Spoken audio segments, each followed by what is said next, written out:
My name is Joel McLeod, and welcome to the 905er. We're very thankful to have back to the podcast longtime friend and our faithful eyes in North Halton, Laura Steiner, back to the podcast. Thank you, Laura, for coming on today. Thanks for having me. Yeah. So we're hashing out like what we're going to talk about on the podcast just before we hit record, and I'm going to throw it open to you to lead us off because you're the nitty gritty, in the streets up in the wilds of Milton. Yeah. What's been going on? Why don't you give us a lowdown on what you've been focusing on? Well, what I've been focusing on lately is all the carjackings that have happened around Milton and in North Halton.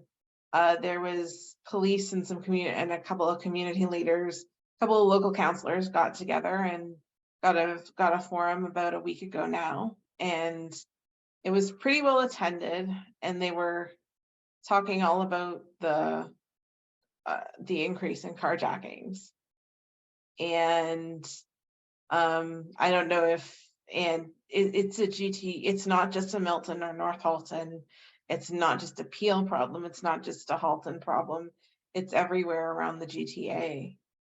In researching the story, I found in I think it was Mississauga alone, over 900 cars had been stolen, or I think it was in Peel region, over 900 cars had been stolen in the first week of January alone. Sorry, And did you say first week? yeah, in the first week. Oh my, holy cow, that's incredible. Let me double check right now. Yeah, But it's pretty nuts. So yeah, well, it's pretty nuts when you're digging down to it. And I found out that in Milton over 2022, 233 cars have been stolen. well, I mean that's kind of those anecdotal things we hear all the time. So, oh, there's another carjacking, at Yorkdale Mall or Square One or whatnot. You're like, oh, it's just crazy. But when we put the numbers down to it, that's not just kids fooling around to have to have a doing it for kicks. That's almost like an uh organized methodology, an organized crime syndicate geared towards the theft of cars. It's actually, that's what Halton Police has formed, a car theft task force looking into it, and that's some of what they're finding. They recovered they've recovered a few vehicles, I think somewhere in Burlington a month and a half or so ago, and they were, I think, on their way en route overseas. And this past, it's hard to keep track because there's been a couple in the last and a couple of pretty high profile stuff happened in the last week. The first one was around like right before the forum on car theft. The forum was on March 4th. They'd made the arrests on March 2nd. And this was just an officer up in North Halton that was doing a street check on a plate and pulled this guy over, arrested him, and found that there were others using a house in Milton as an Airbnb. And eventually they caught up with suspects in Mississauga at a gas station and arrested them. And one of them is an 18-year-old wanted for murder in Quebec. So when you say an Airbnb, you mean like somebody paid for an Airbnb to get these people to come in from out of region or out of Halton to stay there, and basically from this Airbnb, it'd be like their headquarters, and they'd operate a crime, a car theft ring out of this house. Is that basically what I'm hearing? That sounds like it's the case. Yes. I did ask after the forum. I did ask about it. Their police were unwilling to speak about it too much because it's still under investigation. What gets me though is that like this isn't a situation that's only for Halton, because we know there's cases in Peel, in Vaughan, like York PD is also hearing similar situations, and we definitely know in Toronto. So it's clear, like this crime, if it's one or multiple gangs, organized crime outfits, it's clear that they're doing this. They're operating across regional borders. Have you heard of there any collaboration between like Peel PD, Halton PD, York PD on a strategy, or are we still everyone for themselves? I'm not hearing anything concrete, but I do think there is something like Halton. My impression is, I'm trying to be careful what I say. My impression is that Halton Police is very willing to work with other area police forces and trying to get it all sorted. The other problem is how these are being done, and they're calling them reprogramming thefts, which basically means the thieves are working in teams more or less, and they're basically plug into a port and somebody else is off scene, and they're reprogramming the key fobs. Right. So your key tag. Yeah. Is it there? People who might be like, what are you key fob? Are you talking about like the key tag, your keychain that you get from the car dealer? That you press the button and it unlocks your car, or in some cases is what you need to start the car. It's a signal. They're basically hijacking that signal and cloning it to get the car in your driveway. Basically, yeah. Yeah. And it only takes, like they said, 45 seconds or so. So it's very quick. And it's what floors me is because the other thing that when you're talking about crime prevention, there was an announcement today by the federal government that they're going to fund $4 million in Halton for safer communities and to go to at kids, at youth. And I'm not going to knock that. I'm not going to. Will it help? I don't know. I find it's one of these feel good stories. What strikes me is that this has not been going on. This is not an overnight thing, right? This has clearly been going on for a while. Yet I don't hear from the province or from the feds pressure to form a coordinated task force or coordinated to tell police departments, you need to work together, or do you want to hand it over to the OPP? Because this, or the RCMP, to call the RCMP, and because this is, I know from what I've heard, is that cars are winding up in the port of Montreal or the port of Halifax to be shipped overseas to be resold. So clearly, I think there's a federal jurisdiction here that you could call the RCMP in to actually conduct an investigation into an organized crime syndicate in this part of the country. I just find that the feds coming in and saying, "Oh, we're going to give $4 million for at-risk youth." Yeah, that's all lovely and cozy, but it is. But this is serious. This is. Yeah, it is. Yeah, it's completely serious. And what Halton Police actually were talking about was, this isn't just a carjacking. This is more of a as the example of the guys in the Airbnb. This is more of a gateway crime than anything. It's just gateway to what? Well, it's like you catch the guy. It's more like what are the cars used for kind of a thing. It's shipping different drugs, shipping I see. that sort of thing. And so that and the other thing they talked about was Canada Border Services Agency Mhm. They're not some of these cars are apparently ending up on the container ships within a day of being, Well, Montreal's only 5 hours away, so I'm not yeah, surprised. of being stolen. So, and some of these people have very lengthy records.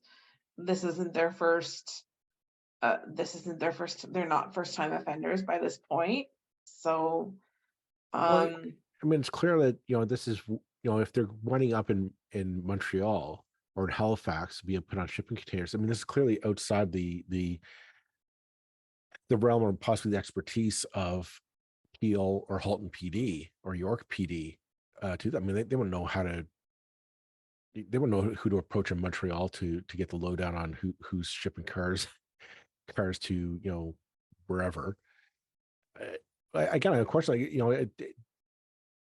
where are the feds? Like, where's the RCMP on this? This is clearly like an RCMP. At the very least, the OPP should be involved here. mhm, I'm just spitballing here. I don't know for a fact, but it's just yeah.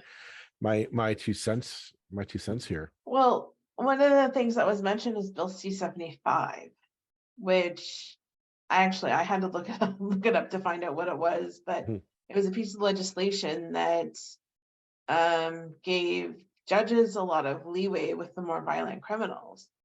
And that's sort of another piece of it, because chiefs of police, I know Chief Tanner back last fall when there was the Shaquille Ashraf shooting at MK Tire, they've been shouting about bail reform ever since. So there's probably something on that end that should be examined a little more closely as well. Yeah, I mean, well, I don't know. It's one of these things like, I don't buy this isn't solvable. I mean, it's clearly that the organized crime elements in Peel are expanding into. I mean, if you're going to Milton, like Milton doesn't strike me as a huge booming target of a hotbed of organized crime, right? Like it's not. Like, I don't picture the Sopranos when I think of Milton, but I mean, I guess as the old saying goes, you go where the business is. Um, But it's also a fairly affluent community. true, true, There's a lot of Audis, there's a lot of Mercedes, there's a lot of the higher priced cars right. here. And you're right on the 401, so it's easy to just boost it and get on the 401 and book it to Montreal, as they say. Uh, Yeah, not sure how far you'd get, but because of all oh, the traffic, but well, I mean, I guess, I mean, if you're doing it, you do it early. If you're doing it late at night, midnight, 2 in the morning, yeah, you can make it, or you book it onto the 407. Yeah, you're on the cameras, but by the time anyone figures it out, that car's on a boat for wherever. So yeah, I'm floored. I'm just floored that, like, the police. Well, I guess what it comes down to is I'm kind of floored that police don't seem to have a handle on this. Like, this is a story that's been going on for a while. It's not a new thing. it, Like, they've been, but I honestly think there might be, it is the problem that's too big for one police force. right. And you've got like Halton they made the arrests around the 2nd of March. And this past weekend on the Saturday, they served a warrant on a property in the area of Trafalgar Road and Lower Base Line, which, yes, that's still in Milton. And they recovered 12 cars that had been stolen, 20 other plates that were linked to other cars around the GTA that have been stolen, plus still more cars that are at various points of being taken apart. So, there are, like, they are trying in this area. Well, I guess that's the thing is that, but like, are they trying to? Do you know if they're trying to raise the flag at the RCMP level? Uh, just because I clearly this isn't a Halton specific issue. I mean, if these cars are winding up on shipping containers to Montreal, to me that right there says this is an organized crime Yeah, jumping provincial boundaries.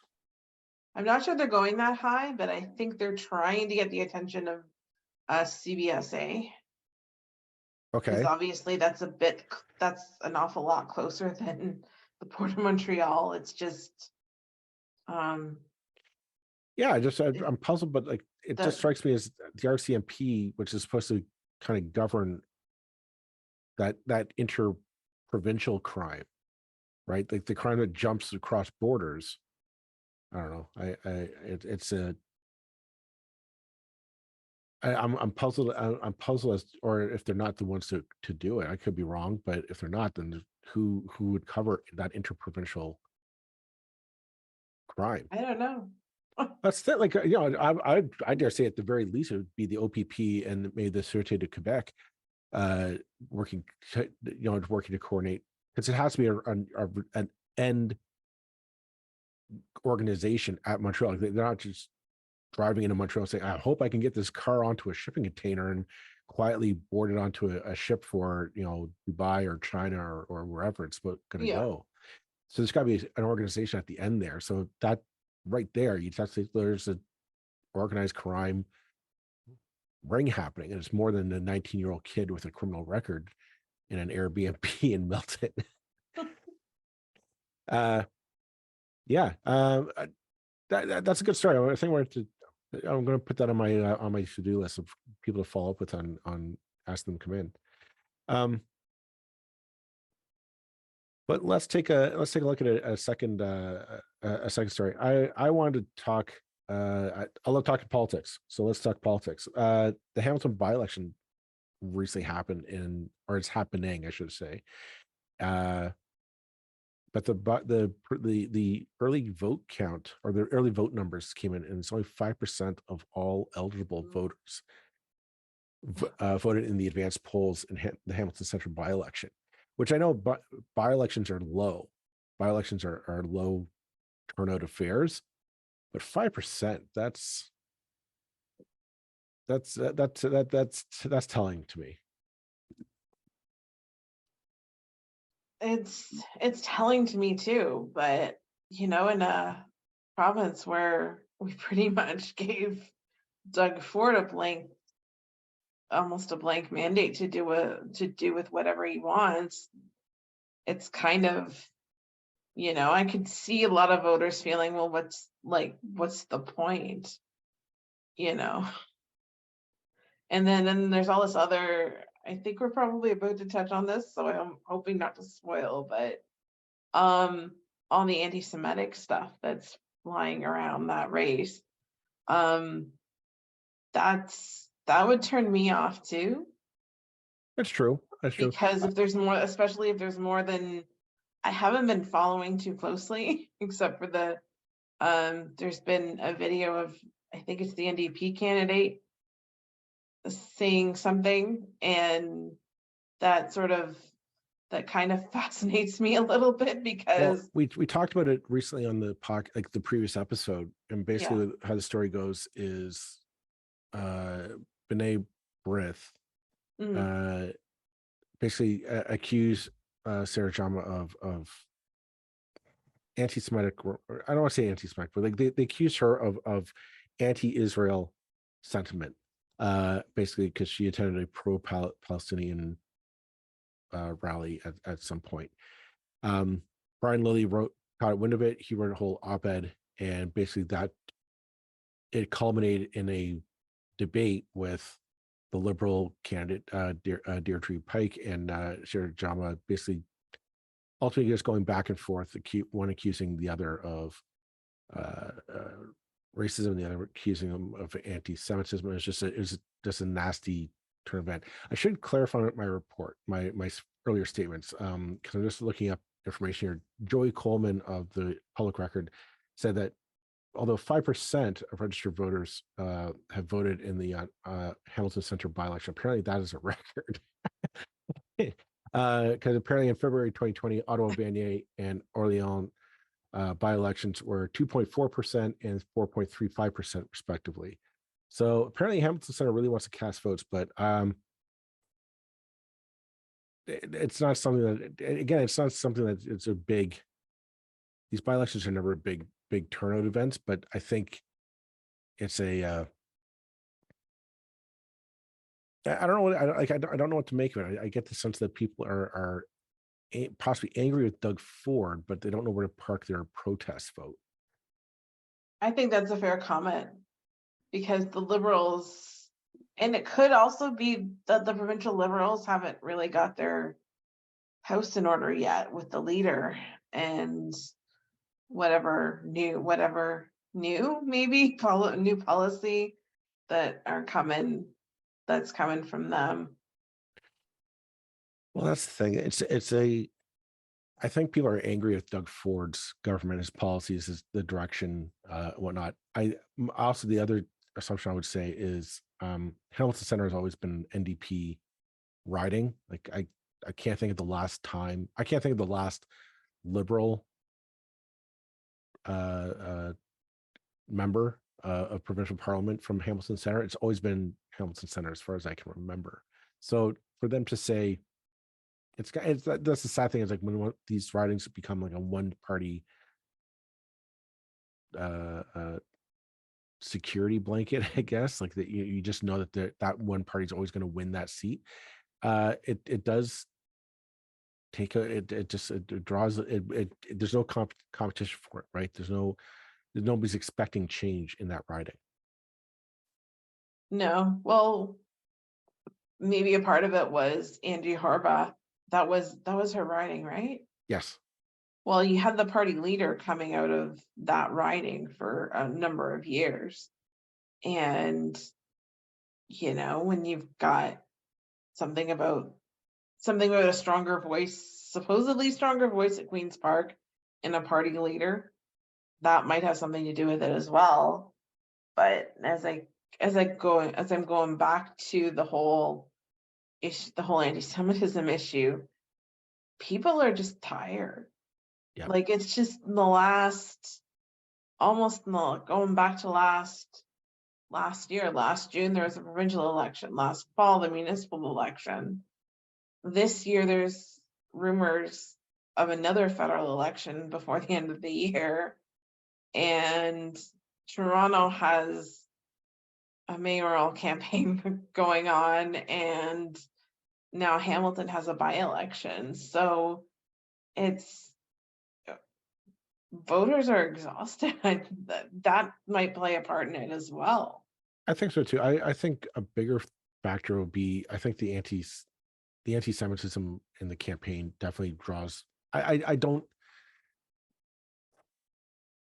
think it's the make or break argument that some candidates think it is. And it's important to note, and it's important to confront, but it's not one of those things of when it's brought up in a campaign spontaneously. And I think the motivations behind it are somewhat suspect. It turns people off because people say that's like, it's not like we said in the episode, both Sarah Jama, the NDP candidate, and Deirdre Pike, the Liberal candidate, they're both good people. Like I don't believe that either one of them are anti-Semitic or racist to their core. And so when you get into this, oh, but you said this on this date, and that must mean that you must mean this wholeheartedly. It turns people off because actions do speak louder than words. And I think people say, yeah.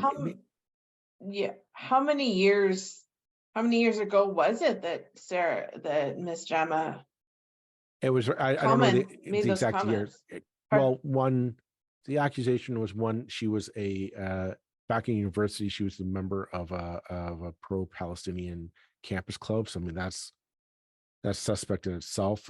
But most recently, she attended a couple of years ago, like within 5 years, I'm going to say, she attended a pro-Palestinian rally in Hamilton. And so, but again, like It's the problem is, I'm gonna lay something out here for you. I'm half Jewish. My father is Jewish. My mother was not. And so I maybe take the anti-Semitism stuff a little bit more okay, seriously, no, but fair enough, fair enough. I I'm curious.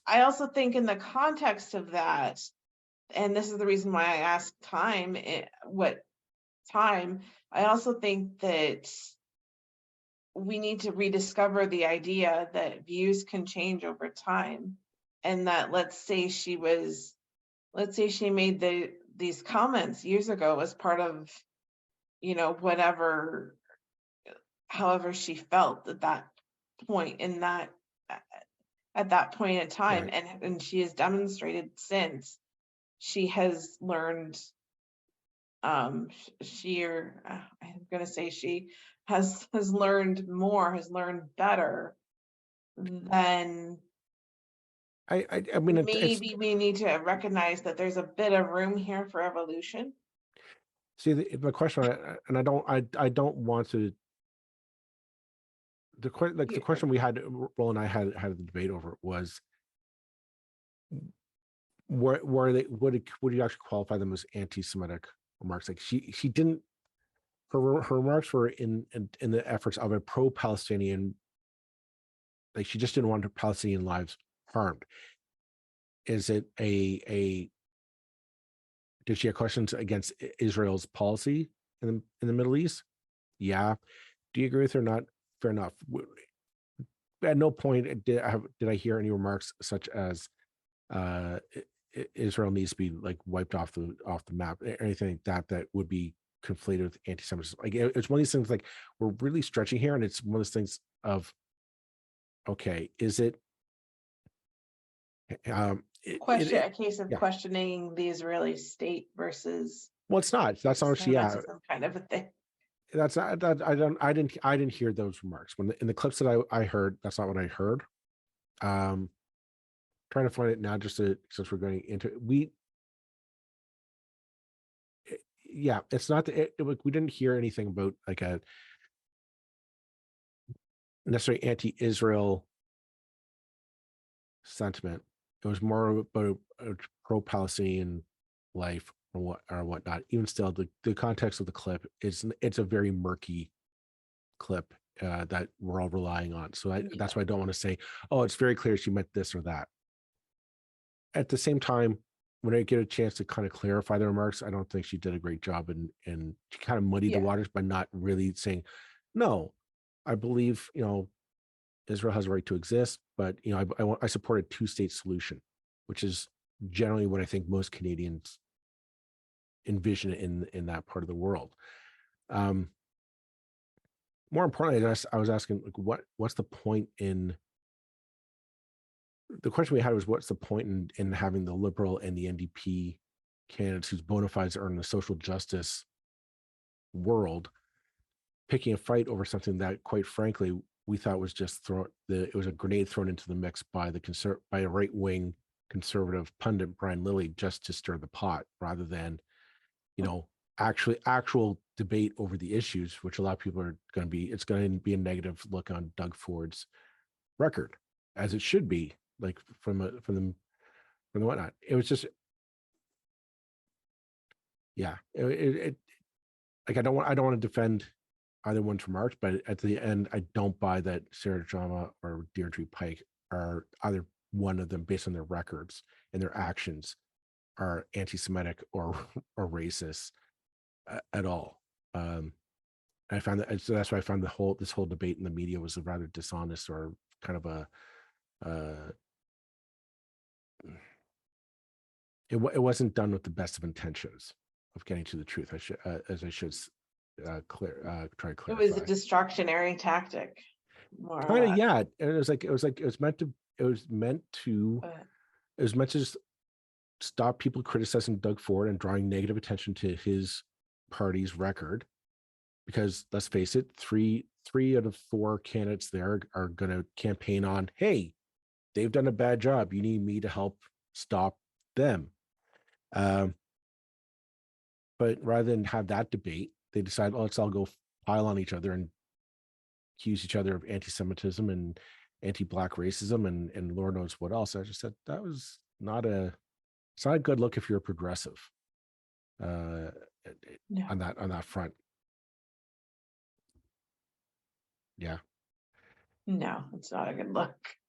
it's not. It's not. It's just one of those things of,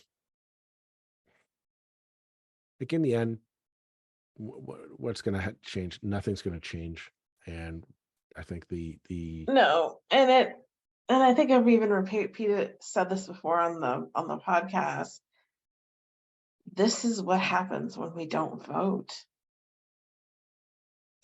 He gets yeah, a massive, the person that maybe you either dislike with all of the most polarizing person in Queen's Park gets a massive majority government.